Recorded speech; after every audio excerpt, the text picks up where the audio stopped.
At the end of today's activity, you will be asked to turn in a document using Canvas and submitting that document via a website URL. On the screen, you will see a sample assignment asking somebody to turn in this assignment via website URL. To do this, it's very simple. First, click Submit Assignment and scroll down a bit. Right here, you will see that it asks for the website URL. To get that, you go to the document you've been working on, click on the URL on the line above, and hit Copy.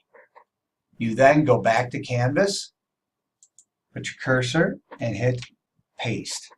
And then click Submit. You'll see that the submission has occurred.